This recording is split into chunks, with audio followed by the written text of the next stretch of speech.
Affidavit వివాదంలో టీవీకి అధినేత విజయ్ చిక్కుకున్నారు. అసలు ఇదంతా చూస్తుంటే రాజకీయ అవగాహన లేదని, కీలక అంశాలపై విజయ్కు క్లారిటీ లేదని విమర్శలు వెల్లువెత్తుతున్నాయి.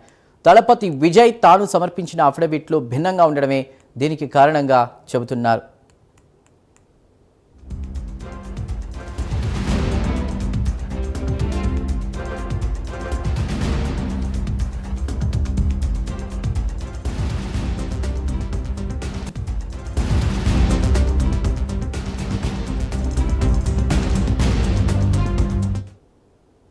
పెరంబూరులో పోటీ సందర్భంగా తాము నామినేషన్ వేసినప్పుడు తనపై కేసులు లేవని విజయ్ డిక్లరేషన్ ఇచ్చారు. అలాగే రెండో సీటు తిరుచి ఈస్ట్లో పోటీ చేస్తూ కూడా ఇచ్చినటువంటి నామినేషన్లో మాత్రం తనపై కేసు ఉందని పేర్కొన్నారు. ఇలా రెండు నామినేషన్లు, రెండు వేర్వేరు అఫిడవిట్లు అతని కొంప ముంచేలా ఉంది. ఒకవేళ ఒక నామినేషన్ తిరస్కరణకు గురైనా ఆశ్చర్యం లేదని అంటున్నారు.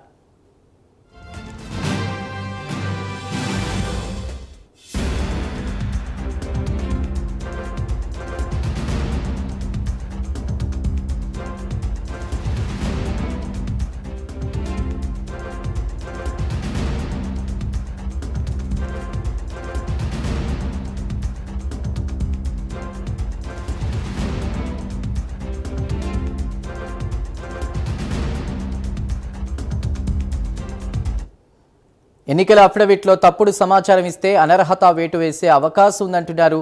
అదే నిజమైతే విజయ్ రాజకీయ భవిష్యత్తు ఏంటన్నది తేలాల్సింది.